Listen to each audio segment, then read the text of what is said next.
Hello students, welcome back. This is your chemistry tutor Shalini Jain. Welcome to Blueprint Digital. इस channel को subscribe करें, like करें और share करें अपने सारे फ्रेंड के साथ। आई होप स्टूडेंट्स इससे पहले जितनी भी हमने टाइप्स ऑफ केमिकल रिएक्शन करी हैं आपको बिल्कुल क्लियर हो गई होंगी, क्योंकि उनके साथ मैंने आपको एक्टिविटीज़ भी दिखाई हैं, पिक्स भी दी हैं, ताकि आपको कलर चेंज की ऑब्जर्वेशंस का पता चल जाए, प्रेसिपिटेट कैसे बनता है, गैस कैसे इवॉल्व होती है, ये सारे जो ऑब्जर्वेशन आपको मालूम होने चाहिए, ये मैंने पूरी कोशिश करी है कि आपको क्लैरिफाई हो जाए। लास्ट टाइप की केमिकल रिएक्शन जो हमारे सिलेबस में है दैट इज रिडॉक्स रिएक्शन। पहले हम समझते हैं रिडॉक्स रिएक्शन होती क्या है। Redox word is taken from two words RED redox and ox, red ox. Red means reduction, ox mean oxidation. तो वो रिएक्शन जिसमें रिडक्शन और ऑक्सीडेशन दोनों एक साथ होते हैं, साइमल्टेनियसली होते हैं, उसे हम कहते हैं redox reaction. It is taken from two words, reduction, oxidation. ठीक है, the reaction in which oxidation and reduction takes place side by side, जो एक साथ ऑक्सीडेशन भी हो रहा है उसी रिएक्शन के अंदर और रिडक्शन भी हो रहा है, ठीक है, साइमल्टेनियसली, उसे हम कहते हैं रिडॉक्स रिएक्शन। अब रिडॉक्स रिएक्शन आपको दो तरीके से आइडेंटिफाई करनी आनी चाहिए। हालांकि आपके CBSE के NCERT के सिलेबस में इलेक्ट्रॉन ट्रांसफर से नहीं पूछी जाती है, बट अगर आप NTSC वगैरह के लिए किसी कॉम्पिटिटिव एग्जाम के लिए प्रिपेयर करते हैं, किसी ओलंपियाड के लिए प्रिपेयर करते हैं, तो आपको मालूम होना चाहिए। तो मैं आपको इलेक्ट्रॉन ट्रांसफर का भी मेथड बताऊंगी। तो पहले हम देखते हैं इन terms of oxygen hydrogen transfer. तो ऑक्सीजन या हाइड्रोजन अगर किसी कंपाउंड के अंदर प्रेजेंट है, किसी रिएक्शन के अंदर है, तो हम उसकी ट्रांसफर से आइडेंटिफाई कर सकते हैं कि ऑक्सीडेशन हुआ है या रिडक्शन हुआ है। ठीक है, तो पहला है इन terms of oxidation hydrogen transfer. अब ये रिडॉक्स रिएक्शन, रिडक्शन और ऑक्सीडेशन दोनों साइड बाय साइड होते हैं, ये हमें पता चल गया, बट ये रिडक्शन क्या और ऑक्सीडेशन क्या है, ठीक है, ये हमारे को पहले क्लियर होना चाहिए। तो हम पहले क्लियरिफाई कर रहे हैं on the basis of oxygen and hydrogen transfer. तो ऑक्सीडेशन क्या होता है? ऑक्सीडेशन वर्ड बहुत सिंपल सी बात है, ऑक्सीडेशन ऑक्सीजन का ऐड होना, ठीक है। सो अ सब्सटेंस गेन्स ऑक्सीजन, जिस रिएक्शन के अंदर कोई सब्सटेंस ऑक्सीजन गेन करता है उसे हम कहते हैं ऑक्सीडेशन, ठीक है, और इसके रिवर्स में रिडक्शन हो जाता है। अ सब्सटेंस लूजेस ऑक्सीजन, तो अगर कोई सब्सटेंस ऑक्सीजन लूज कर रहा है तो रिडक्शन हो रहा है, और कोई सब्सटेंस ऑक्सीजन गेन कर रहा है तो ऑक्सीडेशन हो रहा है, ठीक है। अब इसको हम देखते हैं हाइड्रोजन ट्रांसफर के केस में। अब ये इसका वाइस वर्सा होता है, अ सब्सटेंस लूजेस हाइड्रोजन, अगर सब्सटेंस लूज कर रहा है हाइड्रोजन तब वो ऑक्सीडेशन है, अ सब्सटेंस गेन हाइड्रोजन तब वो रिडक्शन है। तो वाइस वर्सा है एक दूसरे के, ऑक्सीजन गेन होता है तो ऑक्सीडेशन, लूज होता है तो रिडक्शन, हाइड्रोजन लूज होता है तो ऑक्सीडेशन, हाइड्रोजन गेन होता है तो रिडक्शन। ये दो मैंने एग्जांपल्स आपको दिए ताकि आपको क्लैरिफाई हो जाए ऑक्सीडेशन एंड रिडक्शन। तो मैग्नीशियम, फर्स्ट वीडियो से आप ये वाली रिएक्शन देखते हुए आ रहे हैं, मैग्नीशियम को ऑक्सीजन की प्रेजेंस में बर्न करते हैं, मैग्नीशियम ऑक्साइड बनता है, ठीक है। तो ऑक्सीजन इस मैग्नीशियम के अंदर ऐड हो रहा है, so in this reaction oxidation is taking place. अब इस रिएक्शन के अंदर देखिए, हाइड्रोजन सल्फाइड प्लस क्लोरीन के बीच में रिएक्शन हो रही है, तो इसके अंदर से एक हाइड्रोजन का एटम रिमूव हो रहा है, किसमें कन्वर्ट हो रहा है? ये हाइड्रोजन क्लोराइड में। तो यहाँ पर दो एटम थे हाइड्रोजन के और यहाँ पर सिर्फ एक एटम हाइड्रोजन का रह गया, ठीक है। तो क्या हो रहा है? यहाँ पर हाइड्रोजन रिमूव हो रहा है, सो इट इज रिडक्शन, ठीक है। तो removal of hydrogen is reduction. अब देखते हैं इस रिएक्शन की हेल्प से, यहाँ पर ये हाइड्रोजन सल्फाइड है, ये क्लोरीन के साथ रिएक्ट कर रहा है, तो ये हाइड्रोजन सल्फाइड यानी कि ये सल्फर का जो कंपाउंड है ये कन्वर्ट हो गया हाइड्रोजन सल्फाइड सल्फर में, यानी इसके अंदर से हाइड्रोजन रिमूव हो गई and it gets converted into sulphur. So removal of hydrogen is reduction. तो ये हाइड्रोजन के केस में हो गया और ये ऑक्सीजन के केस में हो गया। अब बात करते हैं रिडॉक्स रिएक्शन की। मैं आपके लिए एक एग्जांपल लेकर आई हूँ यहाँ पर। कॉपर ऑक्साइड जो सॉलिड होता है, ठीक है, ब्लैक कलर का सॉलिड होता है, हाइड्रोजन गैस के साथ रिएक्ट करता है, कॉपर में कन्वर्ट हो जाता है और साथ में वाटर प्रोड्यूस होता है in the form of vapours, ठीक है, स्टीम की फॉर्म में। तो दिस इज द रिएक्शन। अब हमारे को इन terms of hydrogen oxygen transfer इस रिएक्शन में ऑक्सीडेशन और रिडक्शन ऑब्जर्व करना है। देखिए स्टूडेंट्स, आपको चार चीजें पूछी जाती हैं, ऑक्सीडेशन और रिडक्शन तो आप आइडेंटिफाई कर ही लेंगे, ठीक है, बट उसके अलावा जो आपसे पूछा जाता है, ये चार चीजें पूछी जाती हैं, इसके अलावा कुछ नहीं पूछा जाएगा आपसे।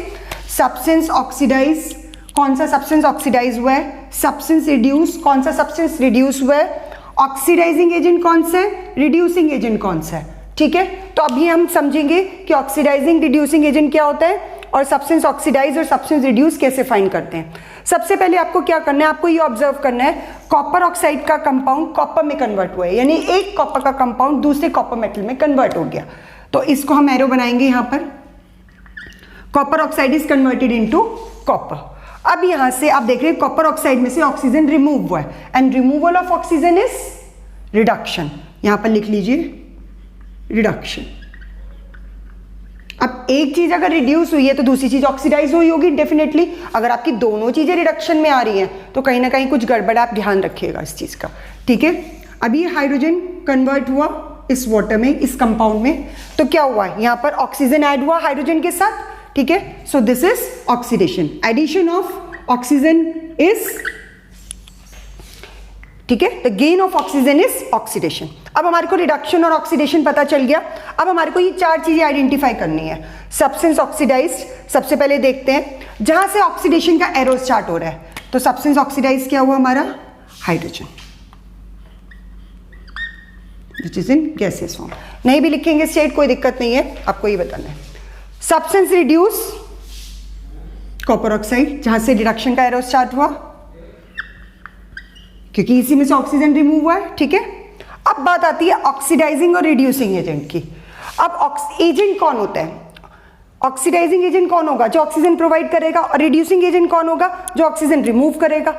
अब इसके अंदर रिडक्शन हुआ है कॉपर ऑक्साइड का, इससे ऑक्सीजन किसने रिमूव करी, इस हाइड्रोजन ने रिमूव करी। ठीक है, तो ये हमारा क्या हो गया, रिड्यूसिंग एजेंट। तो रिड्यूसिंग एजेंट हमारा क्या हो गया, हाइड्रोजन। ठीक है, और इस हाइड्रोजन को ऑक्सीजन किसने प्रोवाइड करी, इस कॉपर ऑक्साइड ने प्रोवाइड करी। तो इसके ऑक्सीजन प्रोवाइड करने का एजेंट क्या हो गया, कॉपर ऑक्साइड। अब एक और सिंपलर तरीका बता देती हूं। अब उस टाइम पे सोचने लगे इसने ऑक्सीजन दी, इसने ऑक्सीजन ली। जब आपने सब्सटेंस ऑक्सीडाइज और सब्सटेंस रिड्यूस फाइंड कर लिया, इसको वाइसी वर्सा कर दो। जो सब्सटेंस ऑक्सीडाइज होता है वो रिड्यूसिंग एजेंट बन गया, और जो सब्सटेंस रिड्यूस होता है वो ऑक्सीडाइजिंग एजेंट हो गया। तो बहुत सिंपल है, सबसे पहले एरो ड्रॉ करके रिडक्शन और ऑक्सीडेशन फाइंड कर लीजिए ऑक्सीजन और हाइड्रोजन के टर्म में। ये मैं आपको बता चुकी हूँ ऑक्सीजन और हाइड्रोजन के टर्म में कैसे आइडेंटिफाई करना, removal of oxygen reduction, addition of oxygen oxidation.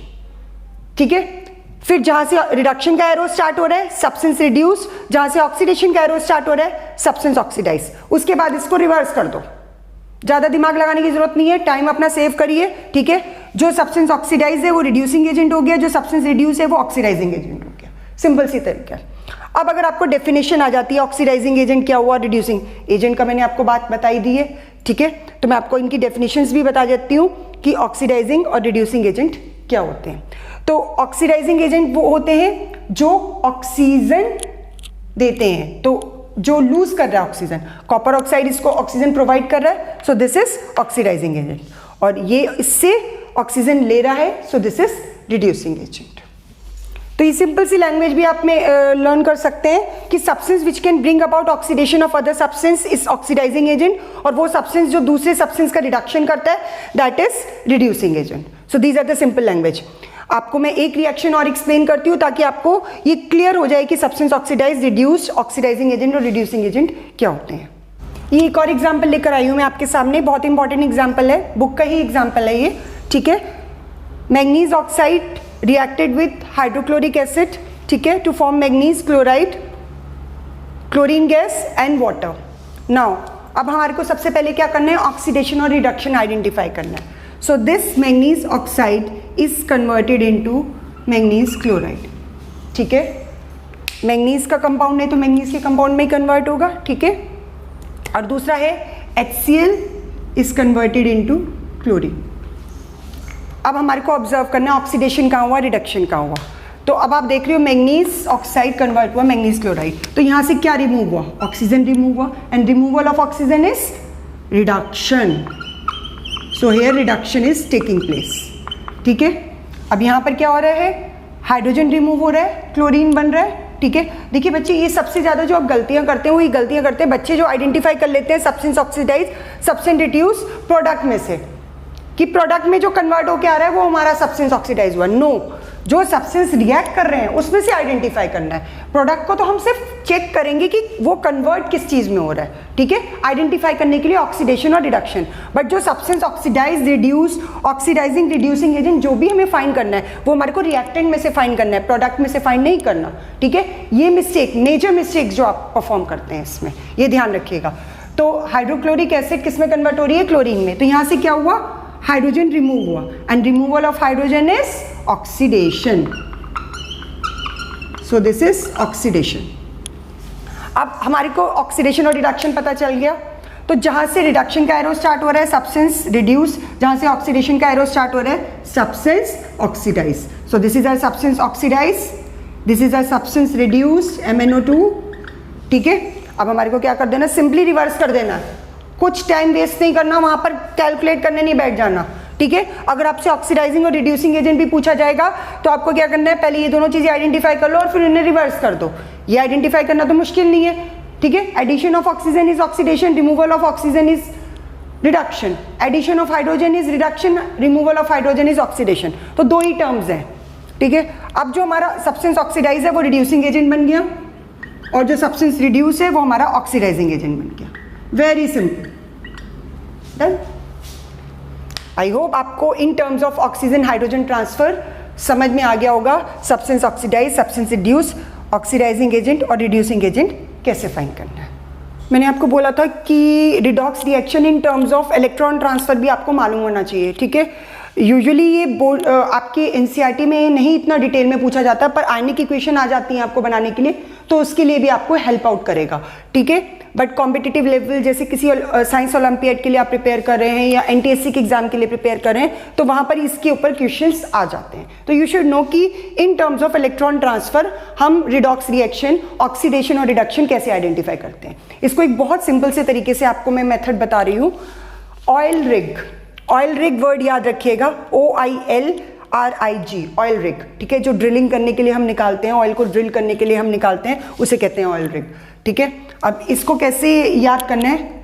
O is oxidation, I is SL loss of electron, oxidation is loss of electron. तो ऑयल की फुल फॉर्म क्या हो गई? Oxidation is loss of electron. अगर electron का loss हो रहा है इसका मतलब वहां पर ऑक्सीडेशन हो रहा है। Rig, reduction is gain of electrons. ये कुछ की टर्म्स होती हैं जिनको अगर आप दिमाग में बिठाएंगे, जैसे मैंने आपको पैनकेक का बता चुकी हूं अभी तक, ठीक है, पॉजिटिव एनोड, नेगेटिव कैथोड, और मैंने आपको रिएक्टिविटी सीरीज लर्न करने के लिए एक राइमिंग पोएम बताई थी, ठीक है। ऐसे ही अब इलेक्ट्रॉन ट्रांसफर की केस में हम ऑक्सीडेशन और रिडक्शन कैसे फाइंड करते हैं ये आपको मालूम होना चाहिए। Oil rig, oxidation is loss of electron और reduction is gain of electron. तो आप कभी भी गलती नहीं करेंगे कि ऑक्सीडेशन क्या होता है और रिडक्शन क्या होता है, ठीक है। अब एक एग्जाम्पल के साथ आपको एक्सप्लेन करती हूं in terms of electron transfer. Let's take the example of NaCl, aqueous state में है, डिसोसिएट हुआ सोडियम आयन में और क्लोराइड आयन में। दिस इज द इक्वेशन, ठीक है, डिसोसिएशन इक्वेशन हो गई NaCl की। अब इसमें कौन से आयन बने? सोडियम आयन और क्लोराइड आयन, ठीक है। अब ये सोडियम आयन कैसे बना और क्लोराइड आयन कैसे बना? इलेक्ट्रॉन गेन या लूज हुआ होगा कुछ, तो वो हम देखेंगे। तो पहले सोडियम की बात करते हैं। This is sodium atom. Cation anion बनाना आप लोगों ने सीखा था 9th में। कैटायन क्या होता है? पॉजिटिवली चार्ज आयन, और एनायन क्या होता है? Negatively charge ion. तो कैटायन कैसे बनता है? By losing electron. तो ये सोडियम एटम है, इसने इलेक्ट्रॉन लूज किया, एक्वस फॉर्म में, ठीक है, इसने इलेक्ट्रॉन लूज किया और ये आयन में कन्वर्ट हो गया, and loss of electron is oxidation. So what is taking over here? Oxidation. तो सोडियम का हुआ ऑक्सीडेशन इनटू सोडियम आयन। अब बात करते हैं क्लोराइड आयन की। क्लोराइड आयन कैसे बना होगा? ठीक है, क्लोरीन के दो हमारे जो एटम्स हैं मिलकर एक मॉलिक्यूल बनाते हैं, ठीक है। इस क्लोरीन ने इलेक्ट्रॉन गेन करा होगा, ठीक है, तो it will gain 2 electron and it converts into chlorine ion. Okay, so अब यहां पर इलेक्ट्रॉन गेन हो रहा है, तो क्लोरीन का क्या हुआ? रिडक्शन। Very simple. तो ये कॉन्सेप्ट आप याद रखिएगा ऑयल रिग का। तो आप आयनिक इक्वेशन भी गिवन है तो आप आइडेंटिफाई कर सकते हैं, अगर इलेक्ट्रॉन लूज किया हुआ है तो ऑक्सीडेशन, और अगर इलेक्ट्रॉन गेन किया हुआ है तो रिडक्शन।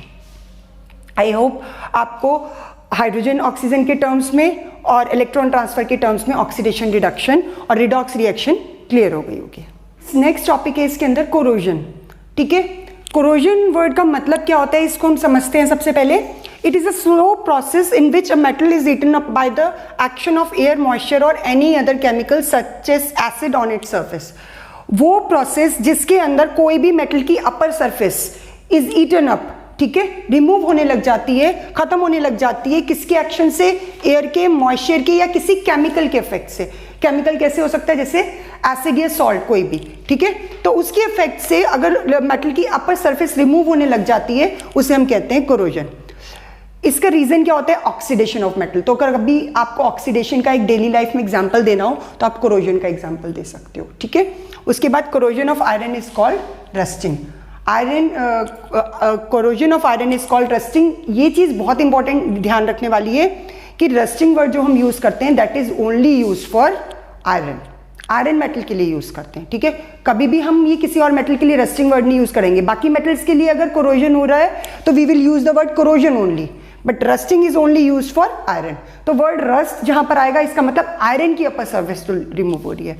अब देखते हैं रस्ट का फॉर्मूला, ये कभी कभी पूछ लिया जाता है। You should know Fe2O3.XH2O। X का मतलब है जितने वाटर के मॉलिक्यूल्स इसमें एड अप हो रहे हैं। तो इसका केमिकल नेम है हाइड्रेटेड फेरिक ऑक्साइड, ठीक है। आयरन की वैलेंसी यहाँ पर 3 है। ये इसकी केमिकल रिएक्शन है Fe+O2+XH2O। मैंने फिर अगेन X यहाँ पर इसलिए लिखा है कि जितने भी वाटर के मॉलिक्यूल्स इसके साथ ऐड ऑन हो रहे हैं, और ये रस्ट का फॉर्मूला है हाइड्रेटेड फेरिक ऑक्साइड। तो ये रिएक्शन आपको मालूम होने चाहिए। कोरोजन हम पढ़ चुके हैं अभी, ठीक है। आयरन के कोरोजन को हम रस्टिंग कहते हैं, ये हमें पता चल गया। अब कोरोजन से या रस्टिंग से प्रिवेंशन के अगर कई मेथड आते हैं तो आप दोनों के लिए कॉमन मेथड यूज कर सकते हैं। तो पहला मेथड है बाय ऑयलिंग, ग्रीसिंग और पेंटिंग। अगर हम किसी आर्टिकल के ऊपर, मेटल के आर्टिकल के ऊपर ऑयल कर देते हैं, ग्रीस कर देते हैं या पेंट कर देते हैं तो वो एयर के मॉइस्चर के कांटेक्ट में नहीं आ पाता और वो कोरोजन से सेफ हो जाता है। Then galvanisation, coating of zinc on the surface of metal.